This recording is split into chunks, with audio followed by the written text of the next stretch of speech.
April is Earth Month. If there is one thing I've learned, it's that quality is sustainability. Think about it. When you invest in well-made, durable products, you're not just buying something that lasts longer. You're keeping waste out of landfills and reducing the need for constant replacements. That's exactly why I love Avocado Green Mattress. Avocado mattresses are crafted with the highest quality certified organic materials and expert craftsmanship. They're also climate neutral certified, meaning every purchase helps reduce carbon emissions and supports a healthier planet. Avocado mattresses offer easy financing options with Affirm, sleep trials up to 1 year, and generous warranties for your peace of mind. The best part is that you can try before you buy. You can visit one of their retail stores or premier retail partners to experience the comfort firsthand. Head to avocadomattress.com today and save up to 10% on certified organic mattresses. Dream of better for you and the planet. Are you too busy to pick out the perfect outfit every day? I get it. It's tough to juggle work, life, and still find the time to focus on fashion. That's where Armoire comes in. With a clothing rental membership, you can effortlessly turn heads with stylish, everyday looks tailored just for you. With all of our book events and photo ops recently, I've rented all my outfits from Armoire. It's been so fun and so great to not have to buy a whole new wardrobe, but also be on trend and even experiment with some different styles. All I did was take a quick 5-minute style quiz, build a personalized closet, and wait for high-quality, unique pieces delivered to my door in as little as 2 days. Oh, and did I mention that Armoire is women-founded and women-led? Right now, our listeners can give Armoire a try and get up to 50% off their first month. That's up to $125 off. Just visit armoire.style/dateable. That's Armoire, spelled ARMOIRE.style/DATEABLE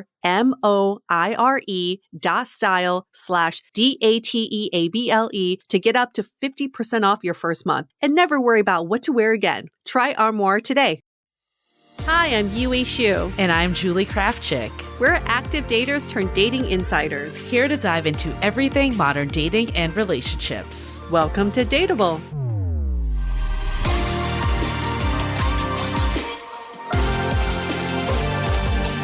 Hello, friends. Welcome back to another episode of Dateable.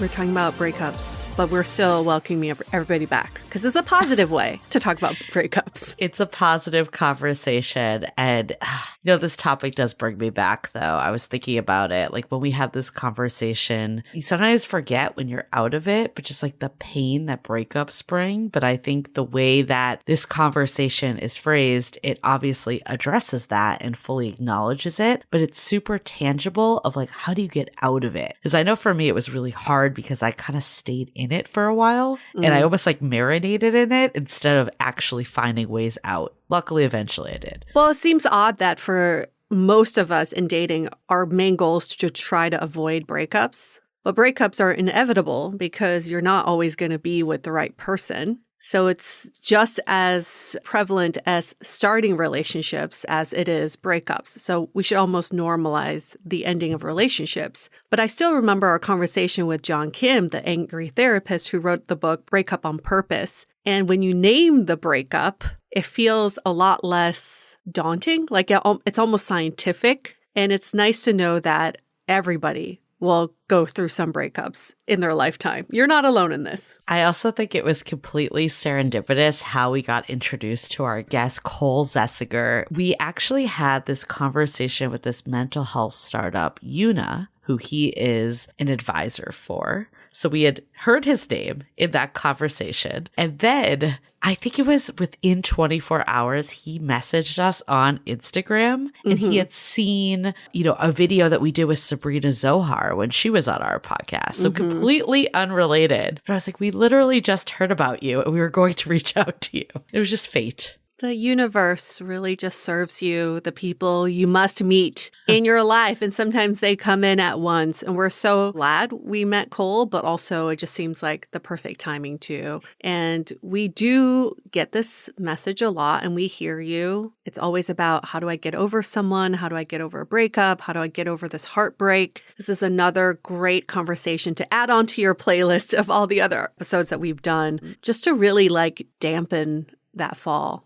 I think another point of this conversation that was really interesting to me, because I feel like I have a friend that's kind of going through this right now, is like, what happens when the person you're dating ends up not being ready for a relationship? And Cole talks about his own personal life of how he, had his divorce. I won't go into the whole story, but realized he was definitely not ready to be dating again. We've talked about this before, like the roadkill of like the people that kind of get caught up when someone else is healing, and like how do you kind of avoid that from happening. So I'm really glad that we dove into that in a lot more depth in this conversation too. Give some really tangible like signs to look out for that he experienced himself, but also he's now witnessed through coaching all these people after he became a breakup coach. Yeah, so that's who Cole is. In case you're wondering, who is this person we're talking to? He is a breakup coach. This is his area of focus because he had to help himself out of some heartbreaking situations. And now he's in this very happy marriage, but it took him through quite a few obstacles to get there. But for him, his biggest learning is he had to go through that to meet his now wife and to be in this now relationship. And for anybody who's going through it right now, this is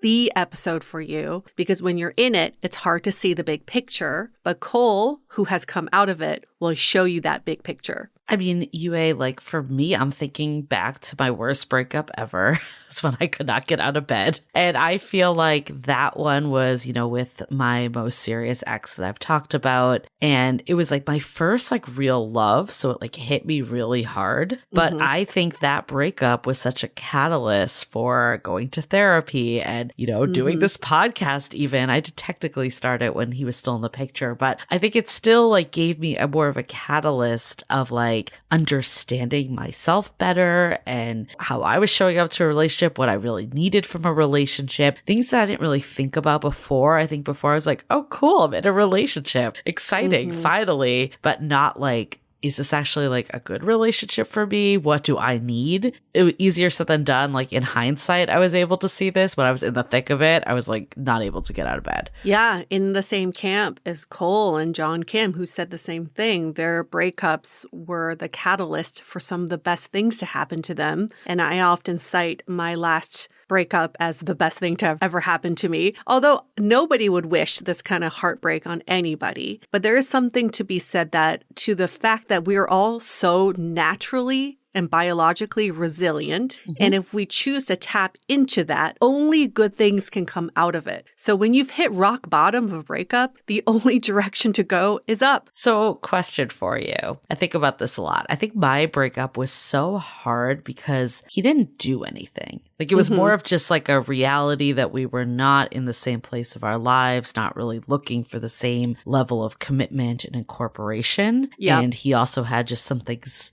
he had to navigate on his own related to his own health. That being said, though, it made it harder because it like kind of was like, oh, it's just the wrong time. Eventually it'll all come into place. And then I look at situations like yours and then other friends that are just like, this person was so freaking terrible. And is it like almost easier in a way? Because you're like, I'm just so over it. But also there's a different kind of, fallout that happens of being like, wait, was this the person I was dating the whole time? Were they like this? I don't know what your take is, but I mean, they're both hard in different ways, but I think maybe the latter is easier to move on from, even if it's like more difficult in the immediate. Sure. We've had so many conversations about this. It is so much easier to go through a breakup when someone's clearly at fault or someone displays very clear douchebag asshole behavior. But when you're still in love, the feelings are still there and it's just you're not right for each other. Those are the hardest because on so many levels, you feel like you're not being chosen, even though you're with the right person. And then also things feel like out of your control. Why don't we just work through this? Why does it have to end? Like why, if we're meant to be and we're right for each other, don't we just work on the relationship and it'll work? And that's not always the case. So I think there's just like so much more that we think we can do to save the relationship as opposed to when someone does something terrible, then there's not much else you can do. The only thing when someone does something terrible, I feel like this didn't even happen to me, but it's like been, through other people. I just like, I'm like, wait, what? This person that I thought was so great isn't? And I feel like there's like this weird like grappling to like put it together and make it make sense. Like, did you feel that way at all? Or were you just like, well, yeah, obviously, because the person you trust the most, the person you're most vulnerable with, the person you think you know the best, turns out to be someone that you never thought they would be. Yeah, that's going to be, it feels very jarring. But at the same time, I think what makes that easier is that you let people make their own choices. So you kind of just say, okay, they chose to be not the right person for me. That's their choice. Right. And it's not like I drove them to be that or they didn't choose me. It's really the onus is on them. I think the biggest challenge for mine and where I maybe could have been more enlightened had I listened to episodes like this was that I like didn't accept it. I didn't accept that it was over. I just thought like, oh, the time. And we talk about no contact in this episode, which is such a hot topic. But I was totally using no contact as like, I'm just gonna, wait a month and make them miss me and come crawling back, opposed to like, how do I like move forward in my own life? Like, I think I was very stuck. That was where I was. And I mean, look, you got to go through what you go through. Like, I think in the scheme of things, it actually ended up being what I needed, because I ended up taking like a year break of dating and really reflecting on my patterns and what I wanted and needed. And eventually that set me up. But looking at that year back now, I'm just like, I was so like stuck in like just not doing anything. I know. The stuck energy is the worst feeling because you feel like you've lost control. You feel like this is the all-consuming thing in your life, and it's disheartening because it takes full control of your emotions. And that's why this conversation is so imperative for us to have. And that's why we actually like to bring you breakup episodes, because we must normalize this feeling we all go through in a breakup. It's this grief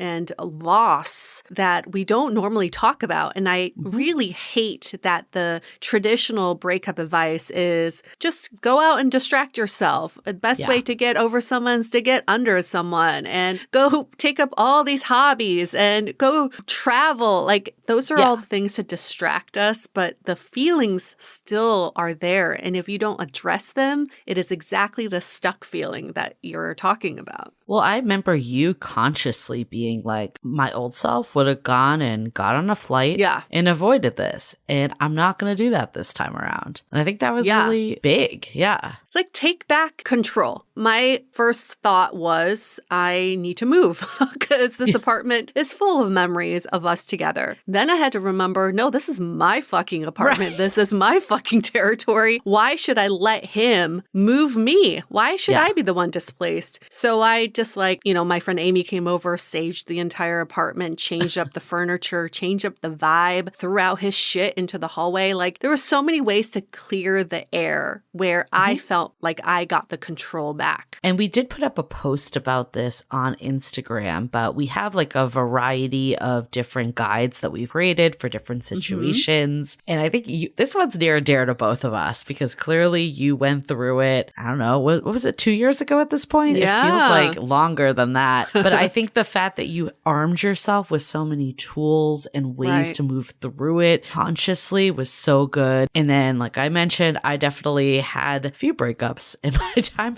with the same person, mind you. But the first breakup with that person versus the one in the pandemic before I met my, fiance, like, such different experiences. I feel like I had, more methods. I had like different ways to like really come out of it and accept it and move forward and not hold what I wanted to this one person like I was before. So we decided, like, we want to help people. We want to make something tangible, give people like that 30-day reset, because it really takes doing something diligently, especially in times when you really just want to like crawl up in a ball and like not leave your house. Which is also fine. But like the fact that it's like one thing a day, and we're not saying like do 100 things, just do one thing, feels like you're accomplishing something. It feels like you're moving forward. So if you're in in the thick of a breakup right now. We're going to put the link in the show notes, but you can also go to dateablepodcast.com/programs. Nice. I could have really used this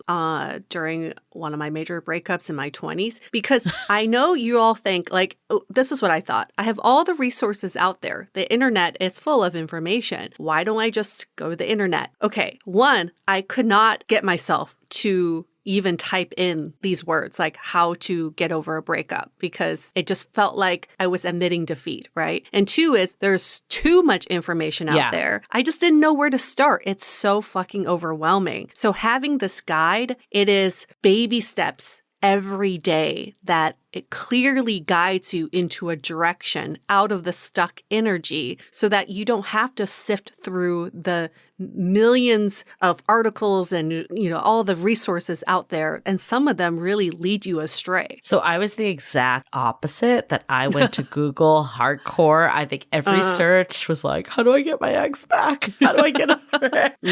But it was all ruminating. Like I wasn't actually taking action with anything. So I think that's the big shift of like so much information out there, especially when you're like going on forums and shit. And I was doing all that.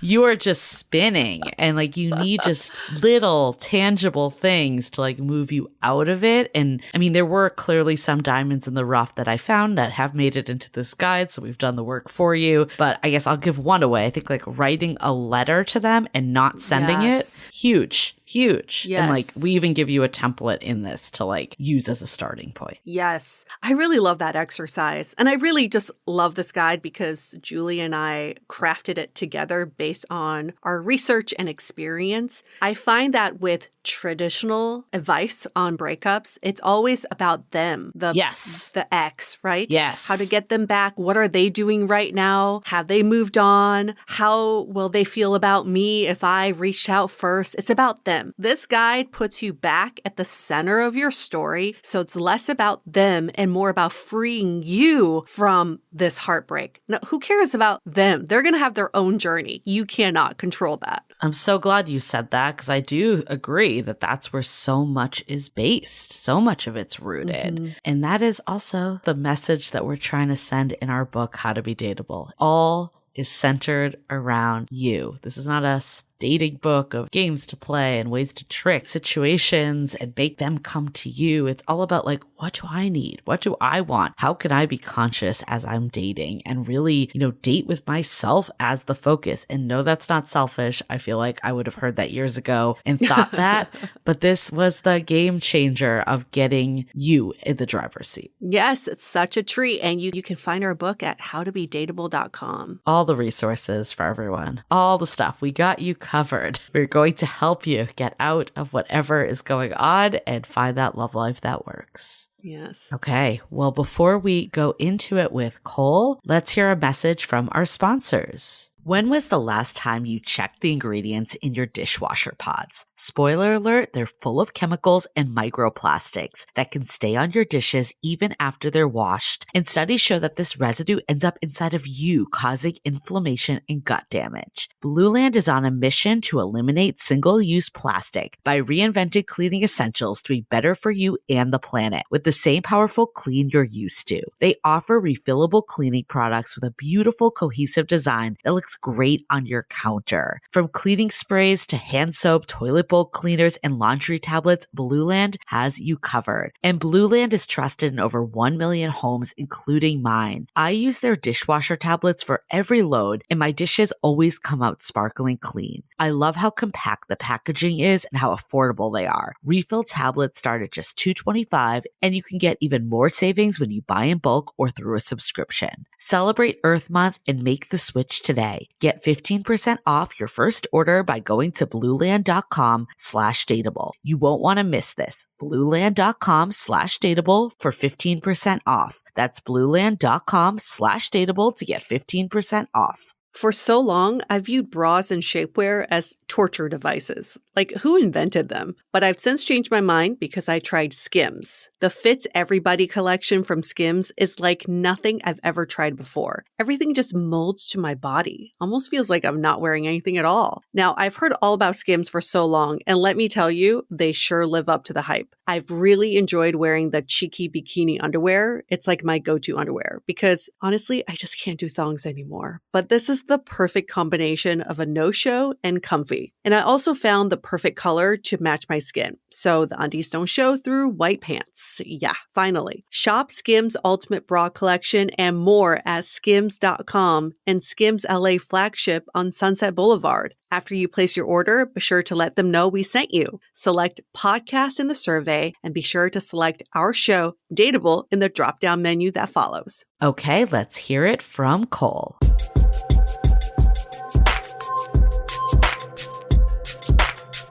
Welcome to Dateable, Cole, who is a relationship and breakup coach. And in this episode, we're going to be talking all about the breakup. But more importantly, how do you move on from heartbreak? Yeah. We're so excited to have you because your story is so fascinating to me of just how you yourself went through a breakup. You're like, okay, let me figure it all out, document my learnings. And then that brought you to creating videos and amassing, this following of people that were also in it, including your now wife. So we want to hear all about this and how she found you. But let's maybe go back even further of where you were when you started this channel and like what state were you in? The worst one. Whoa. I'm pretty amazed that it turned into anything too, because I never studied a ton of this stuff. I did pre-med in college, and I just decided after I was kind of in study mode because I'd just taken the MCAT. So I kind of shifted over from science study into breakup study, but it was mainly grown out of the point that I just never wanted to experience this pain again myself. So if we go back to the very beginning, I got married when I was 20 years old. It was super young, and I'm from Utah, so that's kind of just what people do here. We just get married really quickly. And we were married for about 2.5 years, and I thought I completely figured out everything there was to figure out about life. I was married early. I had a wife I thought was really beautiful. We were going to go to medical school. We had a dog. Everything seemed like it was going exactly to plan. And then one day I was working, and she came home, and I heard her crying downstairs. So I went down there. And she told me that she wanted to get divorced. And up to that point, I was pretty naive when it came to divorce. No one in my family had ever been divorced. And I pretty much considered it a failure if you got divorced. Like either you quit or you really messed something up. And because of that, it really broke who I thought I was. We talked for about 3 days after that. And she would go on these long drives where she would think, and I would just sit at home and wait and think of ways that I could win her back. But after about 3 days, it was pretty final. I decided to move back in with my parents, which was also really difficult for me because I thought I'd grown up, become an adult, and started my life. And that was pretty much the last time I saw her. Wow. I ended up going and getting my stuff, and her mom moved back in at that point. And when I went back there, she was just ice cold. There was no chance whatsoever. And it pretty much broke my brain. Have you guys ever seen the show Malcolm in the Middle? Oh, yeah. For some reason, I latched onto that show because it was like a comfort show when I grew up. During that time, I think I watched like all 7 seasons just in a row to the point that my brain was hurting so bad about reality that I started hallucinating that I was in that show. Wow. Yeah. What was her reasoning? Yeah. So now that I look back, the marriage wasn't that good. I grew up always hearing that love was hard. And everyone always tells you marriage is hard. It's the hardest thing, but it's worth it. So we would have big blow up fights like once a month. We had a hard time with each other's families. By the end of the marriage, we weren't visiting each other's families. We would just go alone. So I think the divorce was actually a good choice on her end, but I just didn't think that divorce was possible. I thought you should just work through everything at that point, which I actually don't believe now. Yeah. And how long were you guys together, like before the breakup or divorce happened? 3 years total. So you were under this feeling that many people have is that once you're in a relationship, especially in ultra committed relationship like a marriage, you can just go on cruise control because you're safe now. if divorce is never an option, you're kind of like, okay, we're just going to stick it out no matter what. Exactly. And I've now come to believe that I like the idea of believing that anyone can leave you for any reason at any time, because then you always try to be a partner that's worth staying with. Whereas then I just thought I'd checked the box and now I had to worry about other stuff. Yeah. I was just going to worry about medical school. I was going to worry about my career. I had figured that out. It was locked in. And that was completely wrong. So what state were you in? Like when she dropped this bomb of like, it was over. Yeah. Where were you? Like, I know you were deep in Malcolm in the Middle, but like outside of that. Extreme denial and pushing grief away. So my next action actually illustrates it really clearly. The next thing I did 3 days after being separated from her, I jumped on dating apps determined to find another wife. Wow. That was literally my plan. My plan was I'm going to pretend this didn't happen. I'm going to find someone to replace her and just continue my life like it was supposed to be. What was the lowest point during this breakup? The lowest point I actually think happened after the next breakup. Oh. Because what ended up happening was I got on a dating app about literally 3 days after I started. So I got on a dating app. I excused myself by telling myself that I was proving that I was attractive still. That was the lie that got me. I was thinking, I'll just get on. I'll see that people think that I'm attractive again because I have really low self-esteem now. And then I'll be good. This will help me heal, which I've heard now that I've coached a lot of people. So many people fall into that trap. Yes. When in reality, I was just trying to fill a void and not be alone. But I got on. I matched with about 10-ish people in the first couple days. And then I literally showed the phone to my little brother and said, which one do you think is the most attractive one? And then he picked one. And then I waited about 3-ish more weeks until the divorce was almost finalized. So it was about a month out from when we got separated. And then I went on a date with that girl that he said was attractive, and she became my girlfriend pretty instantly. We just went on a date, then date 2 or 3. She came on a vacation with my family, and we were what? Yep. And your family was like, cool, Yeah, it was a small vacation. We ride dirt bikes in the desert a lot, so she just kind of came camping with us. But yeah, it was like a 3-day weekend vacation, and within a month after getting divorced, I had a girlfriend again, and my plan was going exactly like I thought it should, back on track to having the successful life of being married, medical school, all that. So what was the low point? Because obviously that didn't work out. So what ended up happening was it actually did exactly what I wanted it to for the first about 8 months, which is why I believe so many people go into rebounds. They work.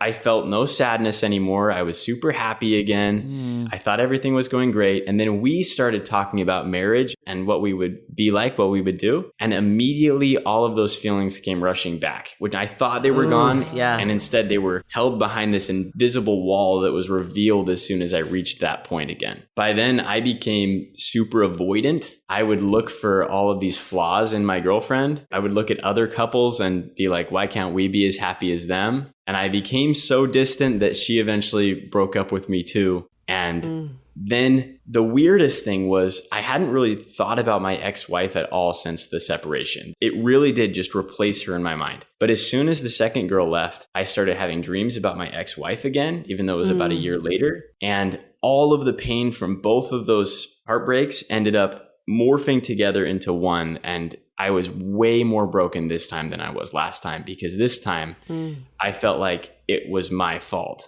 completely. I saw behaviors that I repeated, like being critical and nitpicking about things that didn't matter, starting little fights that way. I truly believed at that point that I was unlovable, that I couldn't be alone, that I had this time limit on me, that I could get people to fall in love with me. And then once they finally got to know me, they would realize I wasn't worth loving and they would leave. And that was the lowest point. Wow. You know what you said, though? I feel like I've heard so many stories like that of, people just moving on quickly to, cover the pain. And then it all comes like rushing back because you haven't processed anything. Yeah, it doesn't go away. It's super interesting. I guess from your perspective, I mean, obviously looking back in retrospect, you can say that wasn't the right approach. What would you say might have been more healthy for you to go through so you were able to process and then move forward in that more healing way? So I like to use this analogy when I help people through this problem. Okay.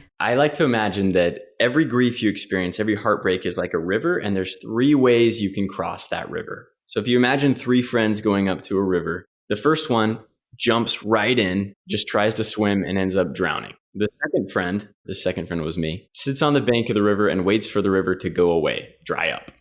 And as he waits, the river eventually floods and he drowns too. And the third friend, what he does is he takes one step at a time as he's ready, taking breaks when he needs to, and eventually makes it across the river. So what I see people do is, number one, the first group, there's a lot of people that try to handle everything at once and just dive right in, where what that looks like practically is they sit in their bed, they don't eat, they're very sad.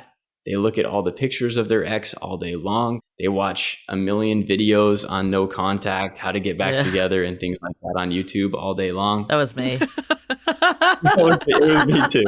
It doesn't end up getting better. You reach this point where you've learned everything there is to learn, but you haven't made any personal changes to your life. And then you just end up severely depressed. Second category, which was definitely me in this story, is you just do anything you can to pretend like the pain isn't real. This is the people who get a second job, get really into work. Maybe they get super into hiking or going to the gym. And those things are really good, but when they're used as a way to forget about the pain and not handle it at all, what happened to me happens to you. You end up thinking you're healed. Follow-up question to that, because earlier you said rebound work. Did you mean that in an actual like positive way, or was that sarcastic? No, I mean it in a positive way, sort of. Okay. Explain. For short-term success, but long-term pain, they work. Okay. They're functional in taking away the pain temporarily. Okay. That's what they work for it. And I think that's why people do them. Because temporarily, if you're sitting on that side of the river, you think that you're good. You don't have to get in the water yet. So it feels like you're okay, but the water's not removed. It still has to be crossed and it floods. So that's why I believe people get in rebounds, is they work for making you feel better for a month or two, but then you hurt someone else really bad and you hurt yourself worse. And by the end, if we zoom out, it's much better if you never would have done it in the first place. So this is a little like deviating topic, but I want to talk about like the people that find themselves, we like to use the endearing word of roadkill. Yeah. Basically like caught in the middle of someone else's healing process. Like if you were to jump into a relationship where you are the rebound, it can be devastating when you realize like this person is not actually, you know, at the point that you thought they were. And all of a sudden they don't want anything and all their feelings are coming back about their ex too. How do you navigate that as the person that's kind of in the middle of it, like the girl in your scenario? I think prevention is a lot easier. So I'm going to talk about prevention first, not getting into something like that. The first step that I've realized is we often attract people that are at the same place we are. So when I was getting into that relationship with the second girl, I believe now that I've looked back at it, that she was just out of a big relationship too. And I think pretty heartbroken. And I was too. So we were in that same place. We mirrored each other. And because of that, we both wanted to be chosen. We both wanted to be loved. So we just latched onto each other and felt amazing. And that's the danger of dating before you are totally ready, is you can attract things like that naturally. Second, though, there's ways you can see if people are ready to date when you're out dating. And the first way I think is looking for speed at which they commit to you. And then second is looking for how they talk about their ex and their past relationships. So the first one, speed. If someone is really ready for a relationship and they're coming from a place of security, the speed is going to make sense. You're going to not be their top priority in their whole entire life after date one. Right. You're going to be a good date. You're going to deserve a text back. And then as you progress and as you go on the second and third date, you'll gain in importance in their life. Whereas someone who's not ready, like I wasn't, and they're just looking for love above all else, you'll go on one date with them and you will be the center of their entire universe. And it's going to feel really good and it's going to trick you because they're going to be texting you back immediately. They're going to be asking you to hang out every second. And it feels great to be the center of someone's universe at the beginning. But I can see exactly what you're saying, that like you should not have been necessarily taking this person on vacation on date 2. Yeah, exactly. Yeah. A family vacation too. Yeah. Right. Because someone who's ready is going to have a life that they're proud of. They're going to have hobbies. They're going to have friends. They're going to have lots of different options. And even though you're amazing, you're probably not going to take over their entire life until you get to know them better. We're talking about the speed of them getting into a relationship. You did mention how long they've been out of a relationship. And for both of you, the second time around, you had just been a month out of a divorce. And you said she just got out of a long-term relationship. Was that not a red flag for either one of you? It should have been. I think we just didn't know. Yeah, it definitely should have been. But should that be for people too? I mean, I'm asking because I really don't know the answer, because some people can be a month out of a relationship, but they've been a year mentally out of it too. Yeah. So that's why I don't think there's a straight answer to this one, because when I met my wife, Jocelyn, she got divorced in May, finalized in July, and I met her in September. Oh, okay. And because of that, when I met her, I had that exact same fear. I was like, I just barely did this to someone else, and now I'm on the reverse side. I cannot date this girl. But everything when I would interact with her showed that she was over her marriage, that she was totally good and she was healed. So in some ways, I think having an exact number can throw things off. Yeah. The most common number, if you want a number, is 1 year. That's what's been studied as the time in grief. They actually got this number from grieving someone who dies, which is similar to someone who breaks up with you, because an important connection is leaving your life. So about 1 year is the best figure I can give you. But for me personally, I was trying to hold on to that, and I was closing my eyes to what I saw in front of me, because with my wife, Jocelyn, they didn't have much connection at all for the last 6 months of their marriage. And she did a lot of her moving on during that time. Right. I mean, that's the part that's so hard. Like, I think like if you Google like how to get over a breakup, it's always like people are like, how did I do this really fast and just get it done with? Yeah. And, you know, in Sex and the City, I always think about this. There was like, you know, for every month that you're with someone, it takes half the time to get over them. And that's like clearly BS, because it's not like. Because if you're with someone for 12 years, you're like, you've got to be 6 single years. and sad for 6 years. Yeah. And I think sometimes even experience of people we've talked to through this podcast, like you were saying, sometimes in long-term relationships, you've almost like grieved the ending for months before the actual split. And then we've seen people that enter like a situationship or something that's not nearly as serious, but it affects them so much more because it came out of nowhere, the end or something, or they're grieving the life they could have had or the potential of this person. Yeah. So I think it's so hard to have like that hard and fast number. Exactly. With the ones you described with the situationships, most times when I see that, it often has to do with meaning beyond the person. Yeah. Like, definitely. Like one common one I see is people who get divorced and then they think, I'm never going to find love again. I have kids now. I'm not attractive. I've got all this baggage. No one's going to want to talk to me. And then they finally find a situationship type person and they latch on and they think, this is my one saving grace. This is the only person that's ever going to love me. Yeah. And then they leave. That's what's so hard for people to get over, is now I have two pieces of proof that I am unlovable. My one person that was ever going to love me doesn't. So now what do I do? What does this mean about me? Yeah. And I think that's really hard for people to get over. When we talk to people fresh out of breakups, the first question is always like, how long is it going to take? And then the second question is, when will I find someone to love me again? Yeah. Which is kind of the same question. So back to what you were saying of how someone describes and talks about their ex can show how much they're over that last relationship. What are some of those signs? When they tell the story about their ex, if they are moved on, they're going to be the main character in their story. If you ask, have you had any past relationships? And the person responds with something like, and they can even tell about bad details. I have. I got cheated on. It was very difficult. I realized that that person wasn't the person for me. And then they bring the story back to they're the main character.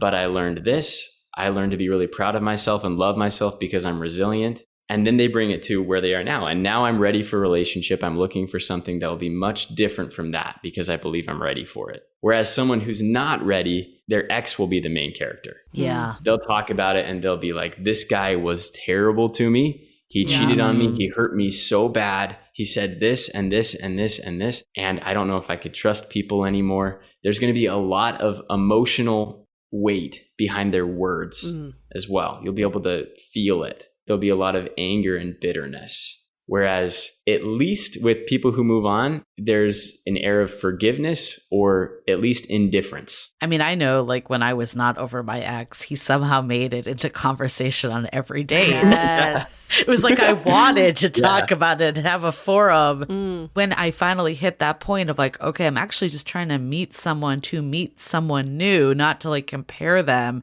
He was not in the conversation at all. Yep. And to give you an example of that, in the 10 years that I've known Julie, I've actually never met this ex that she's mentioned that was in her life for 5 years, but he was ever present and I knew about him because he was a main character in your life, even though I never met the person.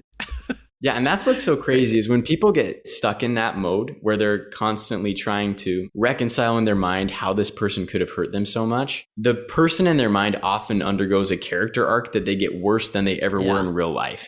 Yeah. And I think as I've thought about it more, it's a way that the brain justifies keeping that person in your life is if you make them hurt you more in your imagination, then it makes sense that you're still hurting because of them. So over time, the reality that you're living in your head doesn't actually even match what happened. Interesting. I mean, we've definitely seen that, but we've also seen the reverse. And I think I fell in this is that I put them on a pedestal, only remembering like the positives and kind of suppressing the stuff that wasn't as good. I think it could go either way. We've seen the extremes. Yeah. I want to dive into this even more, but before we do, let's take a quick break to hear from our partners. I know firsthand how much stress can mess with your hormones between work, life, and everything else. It's easy to feel completely out of balance. That's where Happy Mammoth comes in. They offer a free 2-minute quiz that can help you uncover the root cause of your hormonal symptoms. It's super easy. Just answer a few questions about what you're going through and where you're at in life. You'll get a personalized recommendation to help balance your hormones and start feeling better. When I took the quiz, it suggested that my body may be overloaded with hormone estrogen and may be struggling to metabolize it. By taking Hormone Harmony, it could help with bloating, anxiety, fatigue, overwhelm, and so much more. With over 40,000 5-star reviews and a bottle selling every 24 seconds, the results speak for themselves. So if you're ready to start feeling like yourself again, head over to happymammoth.com and take their free 2-minute hormone quiz today to find the ultimate answers to your stubborn hormonal issues. And for a limited time, you could also get 15% off your entire first order with our code DATEABLE at checkout. That's happymammoth.com and use the code DATEABLE for 15% off today. When I see people like that and they're like, I've done everything to move on, a lot of times they think they are, but they aren't. So we can go into some of the things like to move on, but there's certain things that are really important to do that you might think you're doing everything you should do, but actually not. Yeah, maybe that's a good segue to like, what are those ways that you navigate it, whether you're the one breaking up technically or being broken up with? That's a really hard one. The one you're describing, where you're the one who didn't want to break up, but you were the brave person. It's hard because the world doesn't give you a lot of support. No. If you ask your friends and things for help with the heartbreak, you just get the answer like, why did you break up then if you missed them? Like, go back to them. But there's definitely times that you do need to leave people you love. It's best for both of you. I really believe that's how it was with my divorce. I think she's happier now and I'm happier now. If anyone's listening who's going through that, I think you should be validated that that's an okay choice and it's a brave choice. Steps. First one is creating space from the person. Yeah. So this is no contact. This is not talking to them, but also it's removing things in your life that remind you of them and bring up emotional triggers. So if you have their connection on Venmo, if you guys share a credit card, I remember after my divorce, we shared a credit card and that was my last connection. I would check it 100 times a day to feel like I knew what she was doing. What? Oh. If you have pictures on your phone, put them in a hidden folder and have your friend make the password so you can't see them. If you have gifts from them or things of theirs that you can't return right now for any reason, put them in a box, hide them. If things about your room remind you of them, redecorate your room, rearrange things. You've got to realize that detoxing from a person is actually extraordinarily similar to detoxing from an addictive drug. They've done fMRI scans of people's brains who have just gone through heartbreak. One study that I've heard of is they put them in seats and they hooked up their brains, and then they showed them pictures of their ex right after the breakup. And the brain activity that lit up, it's called the ventral tegmental system, VTA. It was exactly the same system as lines up when you get a fix of a drug when you're addicted to drugs. Wow. It's really important. Same thing as drugs is being away from them, creating physical boundaries. That's step one. Step two, building a new identity for yourself. Because if you can become someone that you really enjoy being and someone that's noticeably different, then your ex kind of becomes irrelevant. They're part of that old identity. They're part of that old life. So I did this on accident. This is the thing that I think really worked out on accident for me. Right after the second girl broke up with me, I realized that my life was really empty. I'd moved back in with my parents and then I immediately got a girlfriend. So I didn't do anything like finding friends or building my own life in that new place. So when she left, I had one friend that had stuck around my hometown since high school. That was it. I was waiting to get into medical school. That was my entire life. I had nothing else. So what I did was I moved down to somewhere that had a lot of people my age. It was near a college. Then I just tried my best to say yes to everything and to do things that scared me. So I went on 11 vacations because people were just going and I would just say yes. The craziest one was I was actually on a date. This was a couple, like 3 or 4 months after. It was just a date from Hinge. But the girl was like, hey, I'm going to Iceland in 2 weeks. Do you want to come? And I just said yes and went. And I had no money. I just did it on a credit card. But these experiences, they built me into someone that I loved being. I was traveling around. I was seeing new things. I was making lots of friends. I started making TikTok videos on how to get through a breakup, just sharing what I was learning in my own life. And by about month 5, I was a completely different person. And because of that, it was a lot easier for me to let go of the past because my life didn't reflect the past anymore. Yeah. What would you say to clients who are living with their partner, possibly married, and maybe share kids? Might be harder to physically distance themselves and to say yes to all these experiences. If you're married and your ex is wanting a divorce and you're trying to save it, then the best thing you can do is start making it real and do as much no contact as is possible. So this is going to make it real for the other person. They're going to actually see, do I want this decision or not? But also for you, it's not going to bring you through this hope and despair loop where you get your hopes up because they smile at you in the hallway. And then you ask them, are we going to stay married? And then your soul is crushed over and over again. You recommend people physically leaving the shared space. Like, I'm asking because we have friends who may be in this situation. Yeah. Like, would you just say, like, pick up your stuff and move somewhere else? It depends. So if you are actually divorced or broken up and you're living in the same place for financial reasons, which is a lot of people now, I definitely think you need to do everything you can to get to a different place. Yeah.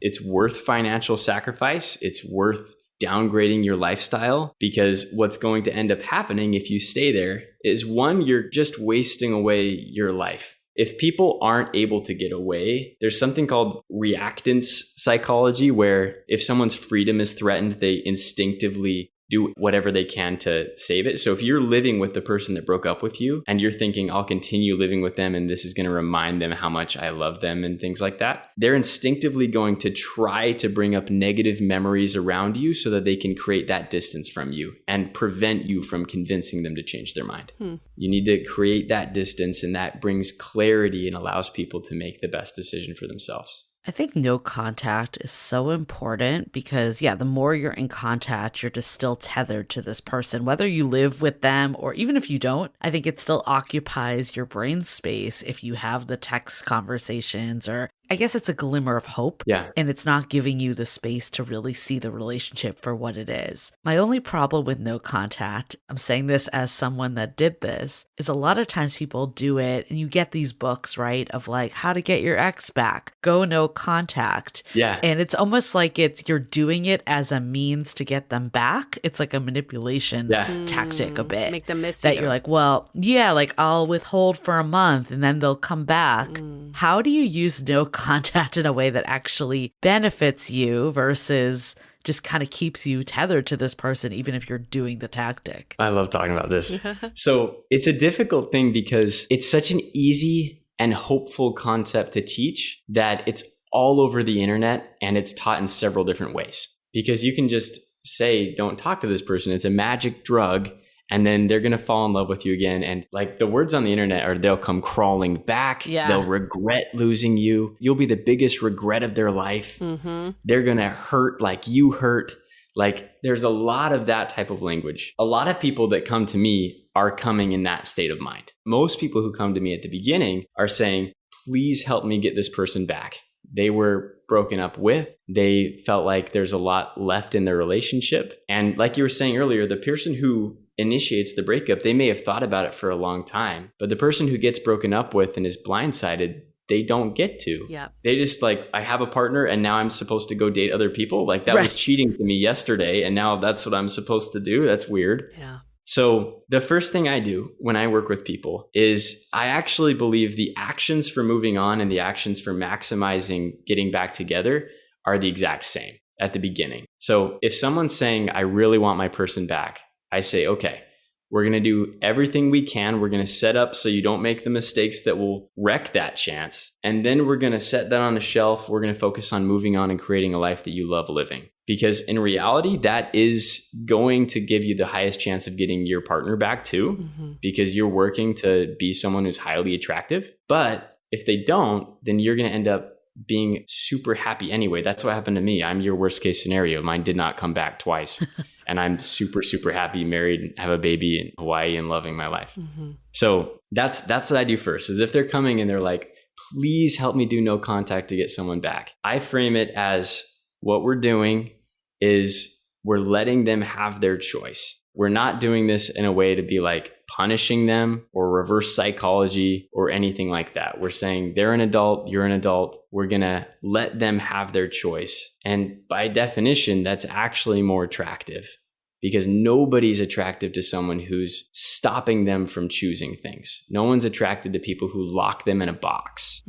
And then second thing I say is if your motivation is coming from getting your ex back, but it drives you to do good things, I don't think that's bad. And that might be more controversial, but I just view it as we are wired not to lose connection just by being humans. It's the hardest thing for us to do. So your body gives you adrenaline, it holds back dopamine. You have all of this energy to go and chase them down. So if we can redirect that towards let me learn about attachment styles so that I can be a better partner.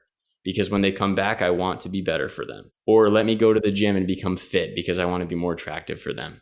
What I've noticed happen is by doing those good things, you end up accidentally raising your self-esteem. And then when you're super fit and super smart and know how to do all these things, I find that it's generally easier for people to let go because they've created a life that they love on the way. That makes sense. But without expecting results. I think that's where some people get hung up is like, I did all this to get them back and it didn't get them back. And yes, I feel better. I look better. But why is this still not working? Am I still not good enough? It is. It's something that has to be slowly accepted over time. Because if you don't accept it and you're just thinking, I'm just going to get this person back if I do all this stuff, it creates a second heartbreak. Yeah. You have to break up in your mind with the potential of reconciliation. So what would happen to me like clockwork was I would go no contact for like a month and then they would come back and they would be like, I miss you. I want to retry this, or not even necessarily like commit to being in a relationship. It was a lot of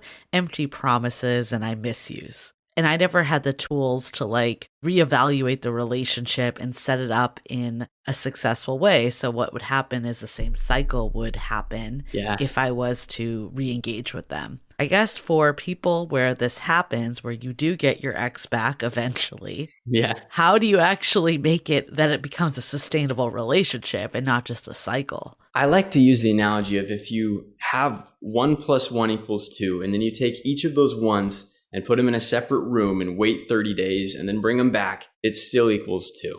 So it sounds like with what you're describing, you and your ex equal a breakup. Mm-hmm.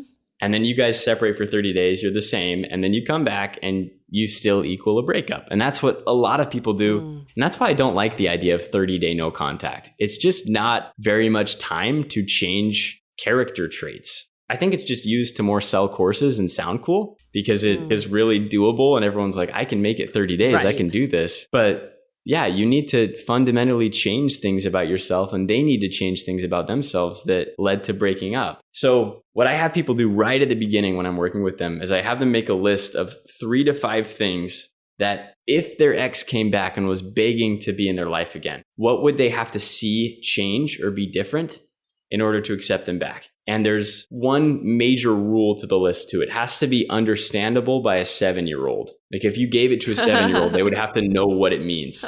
So a lot of people put things like better communication or kindness or trust. And that doesn't really mean anything. Right. Thinking like we have to have a relationship review once a week as we rebuild trust. I need to see that they take complete accountability and show reflection as to why they left. Things really specific like that. And then I would print that and realize that you are going to betray yourself if they come back and ask. You are not going to want to follow your list. So you need to have it with you, like carry that and be thinking, okay, these are my rules. I made these when I was in a really calm state of mind. I realize I'm not in a calm state of mind right now. So I need to use this as my map to determine if I'm going to allow them back in my life or not. Yeah, I like going in with a specific plan like that. We made up this term Afflecking. It's like when you do the Ben Affleck thing where you like get back with J-Lo, but like nobody has changed. And you're like, we're going to get married. We're each other's soulmates. And then you realize, actually, no, we're the same. I'm the same jackass as I was 15 years ago when we first got engaged.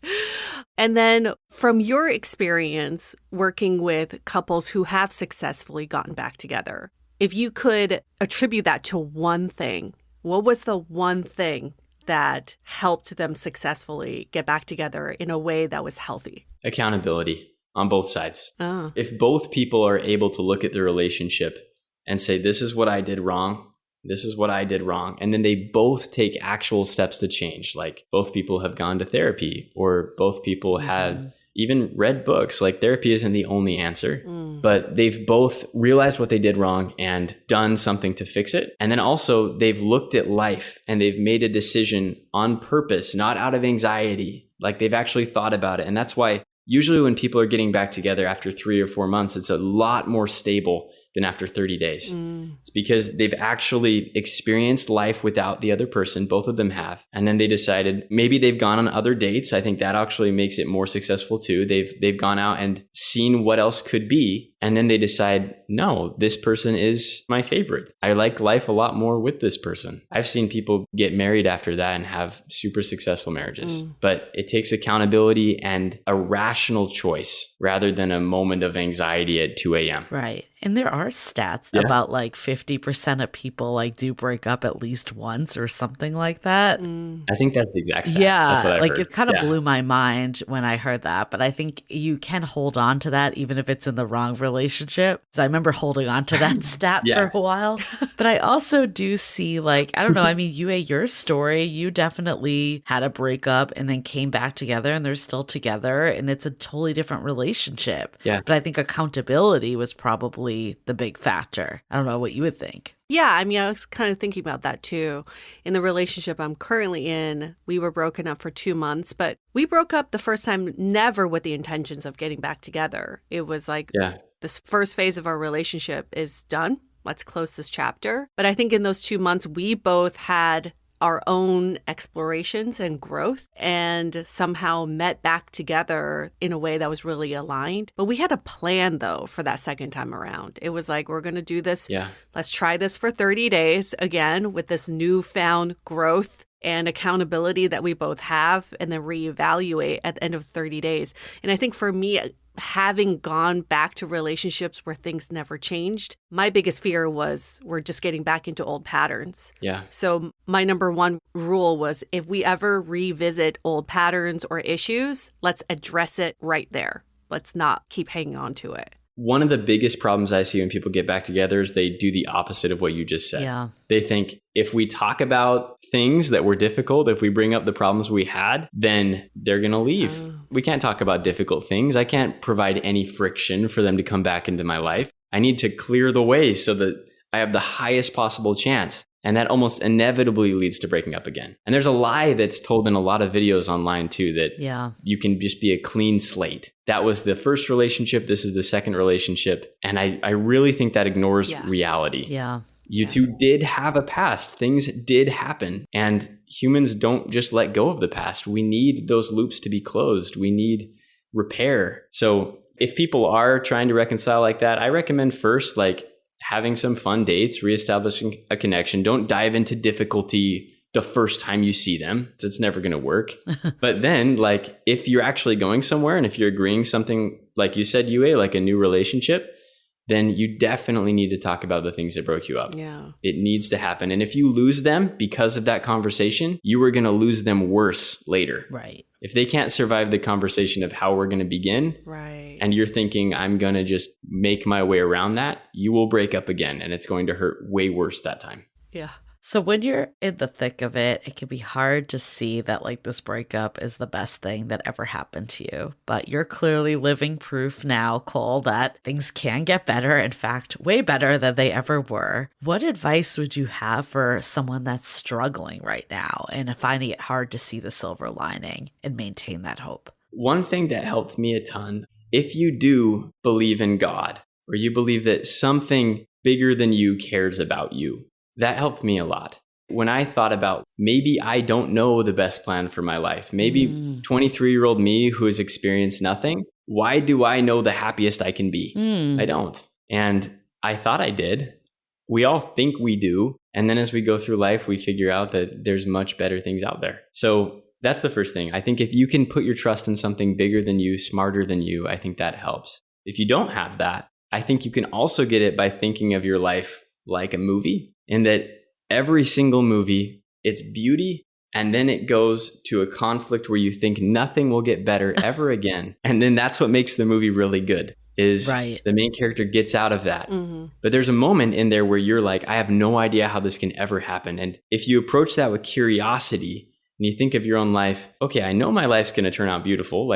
Movies always end good, but what's going to happen? And then last thing is, if you've ever been through a heartbreak before, maybe this is your third or fourth heartbreak and you're starting to feel hopeless, that maybe this is how it's always going to be. Try to put yourself in the shoes that you wore during your last heartbreak. For Julie, if you somehow went through a heartbreak now, which is never going to happen, but hopefully, if you never know. if that somehow happened, then you could look back to that 5-year relationship and be like, I was sure that this was the deepest connection I was ever going to find. Yeah. I was sure there was nothing else out there, and I was dead wrong.